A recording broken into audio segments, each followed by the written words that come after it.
Have you ever gone to the gym and didn't know what to say in English?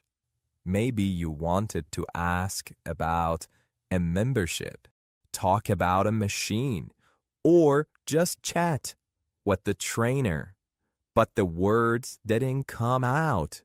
Don't worry. In this episode, I'll teach you the most useful gym vocabulary and simple sentences you can use every time you work out. By the end, you'll feel confident speaking English at the gym, just like a native speaker.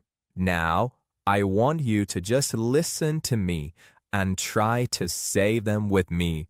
That's all I want you to do.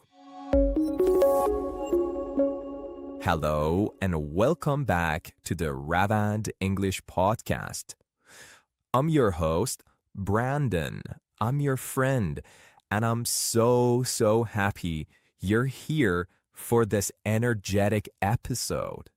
Today's podcast is all about English for the gym and fitness. This is a great practical topic for your everyday life. And we've divided this lesson into 4 essential parts so you can talk about joining, training, and following the rules. Part 1. Joining the gym, membership, and fees. The first step is always transactional. Paying for your membership, you need to know how to ask about costs and different plans. I'd like to ask about your membership plans. Repeat after me. I'd like to ask about your membership plans.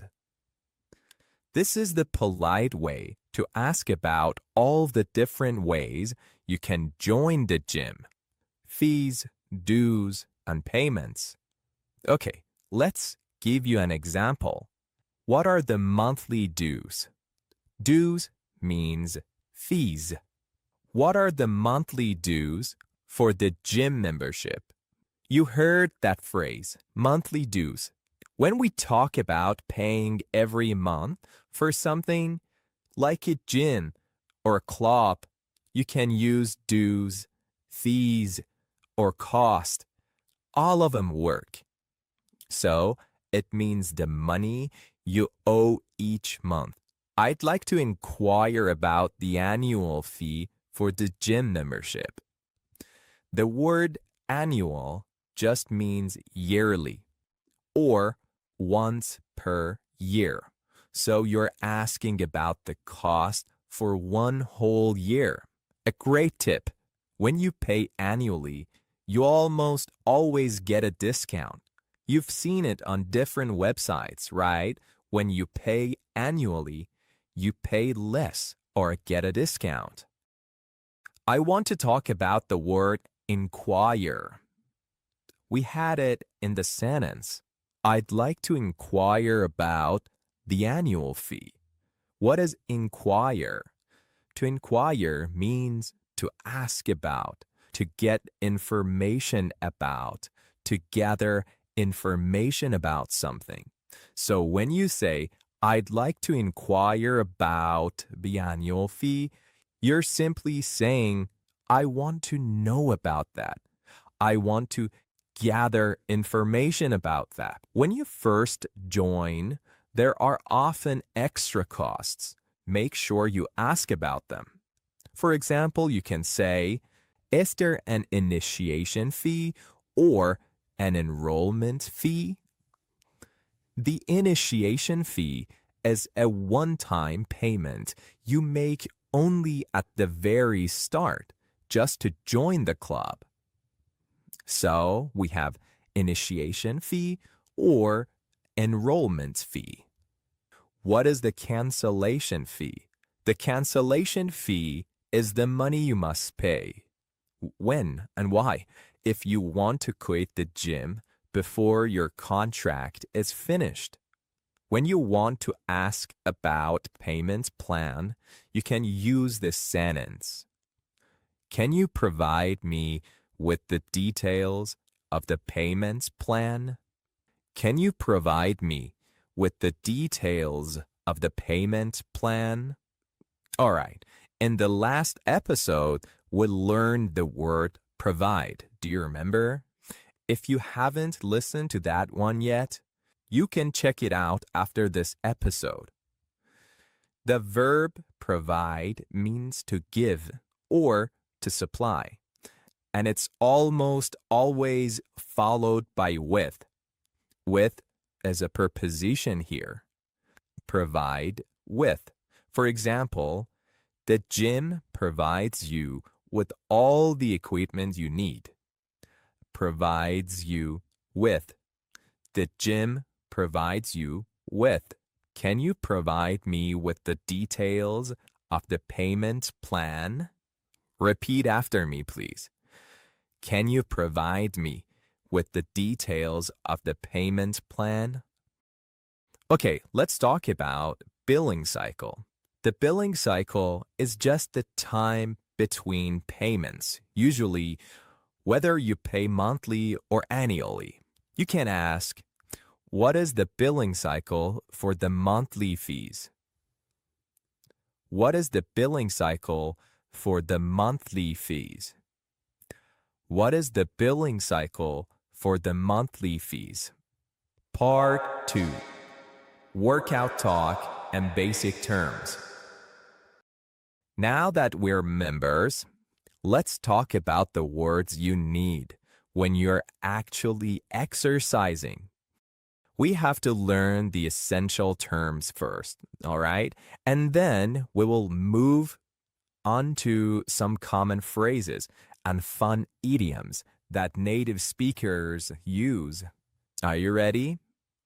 Let's start with 3 simple words for planning your time at the gym. The first word is warm up. But what does it mean? It simply means doing light exercise before your main workout to get your body ready and prevent injury. Never skip it. Let me give you 3 examples with it.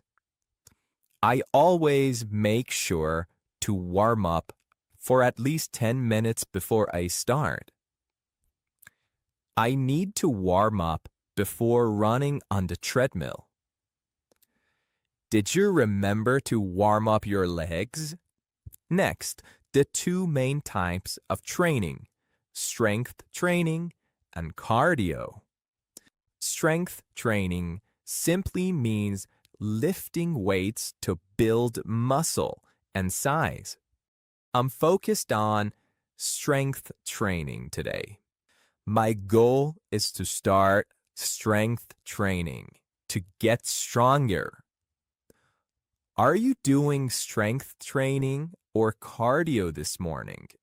And the second one is cardio or cardiovascular. Cardio is short for cardiovascular exercise, and it means activities that get your heart and lungs working, like running, cycling, or swimming. All right, let me give you 3 examples for the word cardio. I need to do more cardiovascular exercise. Or you can simply say, I need to do more cardio exercises. I finish every workout with 30 minutes of cardio. My doctor told me to increase my cardiovascular exercises. I just wanted to let you know that the correct pronunciation for the word increase is increase, because I have heard so many language learners say that like increased. It is not correct. The right pronunciation and the correct pronunciation is increase. All right, let's talk about reps and sets. These 2 words are the language of weightlifting. Repetitions, or simply reps, and sets. A repetition is one complete lift of the weight. A set is a group of reps followed by a rest. So, 3 sets of 10 reps means you lift the weight 10 times, rest, lift 10 times, rest, and lift 10 times again. 3 sets of 10 reps. Let's make some examples, my friends.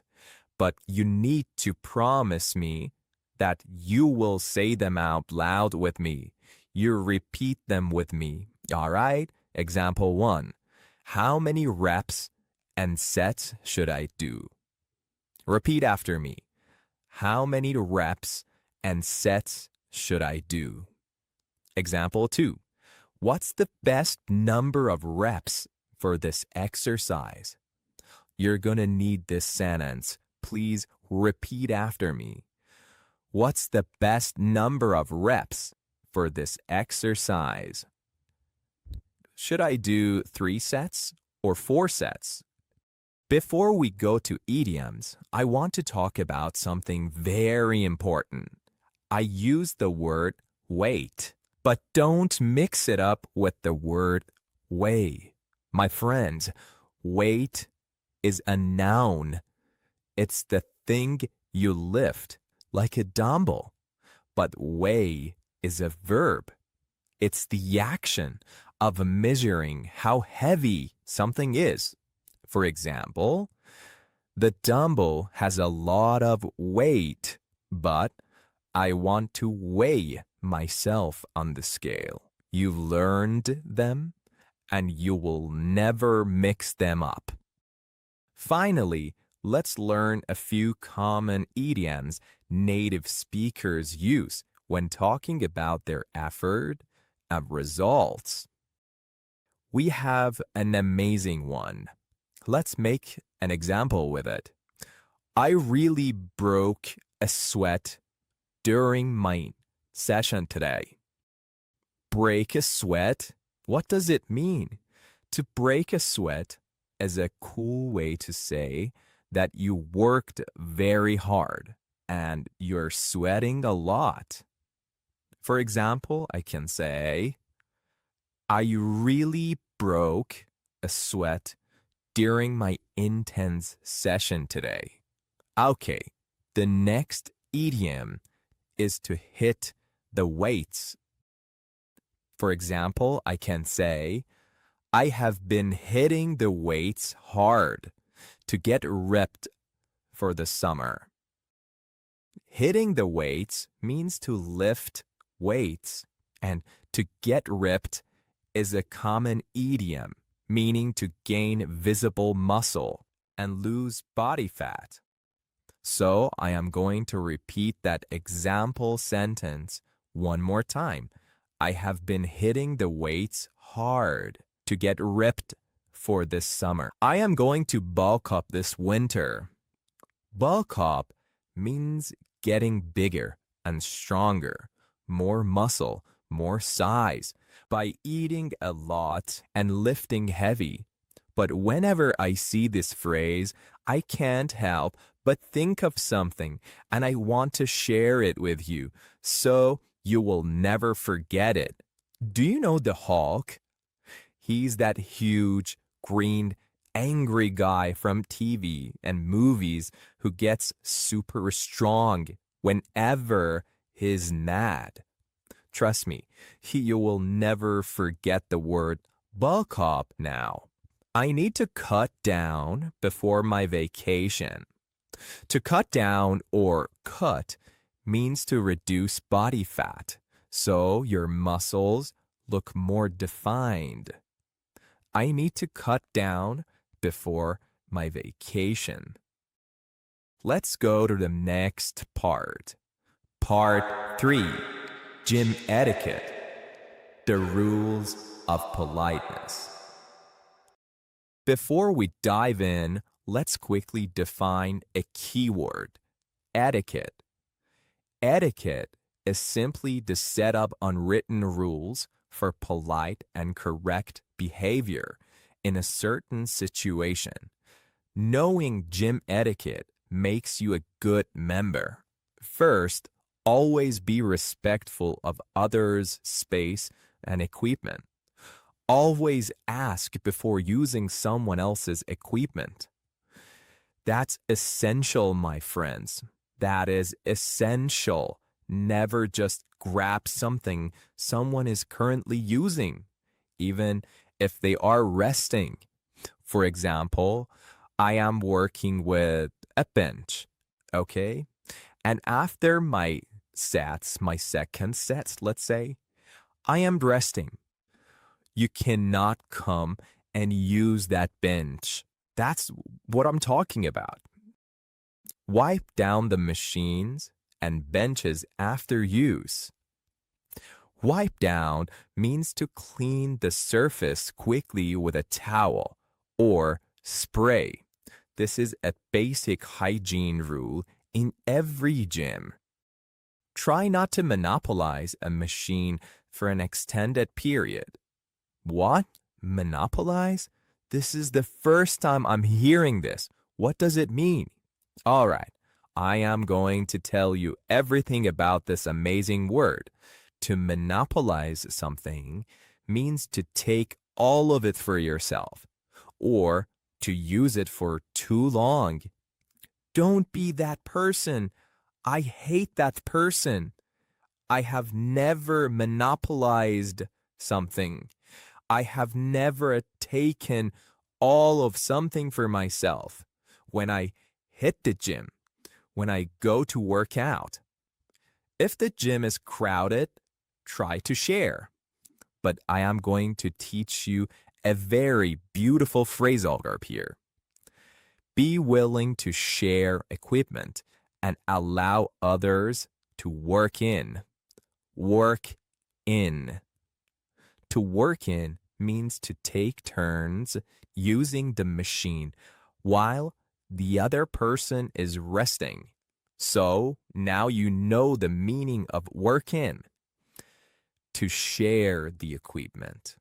You see someone and you think that person is nice and the gym is crowded and you want to ask to share the equipment. You say, "Do you mind if I work in with you? Do you mind if I work in with you?" The next phrase is very good. To re-rack. Do you know what does it mean? For example, I say, make sure to re-rack your weights and return equipment to its proper place. To re-rack simply means to put the weights back under rack. Clean up after yourself. If you go to a gym and work with weights and just leave them where they are, the staff member probably is going to tell you something like this. Clean up after yourself, ma'am. It means to re-rack your weights. Let's talk about noise. Being aware of others is important for a good atmosphere. Try to keep your conversations and music at a reasonable volume. Avoid excessive grunting or loud noise while lifting weights. Be considerate of others who may be focusing on their workouts. Follow these simple rules. Avoid staring or making inappropriate comments. Be mindful of personal space and avoid getting too close to others while exercising. Respect other gym-goers' privacy and personal belongings. Hold on. We had some new words here. Grunting, considerate, gym-goers. Let's break those down quickly. Grunting is making those loud effort sounds when you lift something very heavy. Try to keep it down. Oh, oofs. Oh, yeah. These are grunting. To be considerate means to be thoughtful of other people's feelings. Please be considerate. And gym goers is simple. It means people who go to the gym. I'm a gym goer. I am a gym goer. Finally, every gym has rules, and you need to know how to ask about them. Familiarize yourself with the gym's specific rules and regulations. To familiarize yourself means to learn or become aware of something. Familiarize. Familiarize. Observe time limits on cardio machines during peak hours. Observe time limits. What does it mean? It means follow the rules about how long you can use a machine. And peak hours are the busiest times of day, like right after work. Ask staff members if you have any questions about the gym's policies. Okay, I want to talk about something very important. Locker room and filming policy. Okay? These are a few modern rules you need to know. The word locker room means the changing room, where you store your clothes and shower. Since social media became so popular, many gyms have rules against filming. It's important to respect people's privacy. You can ask, is filming or taking photos allowed in the gym? Are there any specific rules about the locker room? Part 4. Asking for help and being courteous. If you're unsure about an exercise or need support, ask a professional. If you see someone struggling with their form or technique, offer friendly and helpful advice, if appropriate. Let's take a closer look at the word appropriate because it can be a little tricky. It can function as both an adjective and a verb. This word has two different pronunciations and meanings depending on how you use it. As an adjective, it means suitable or proper, and it's pronounced like appropriate, appropriate. But as a verb, it means to take something without permission, and it is pronounced like appropriate, appropriate. The first pronunciation is appropriate, and the second one is appropriate. That shirt is not appropriate for a wedding. Repeat after me. That shirt is not appropriate for a wedding. And as a verb, he appropriated his friend's idea and called it his own. He stole his friend's idea. When you want to offer help, you can use the word spot.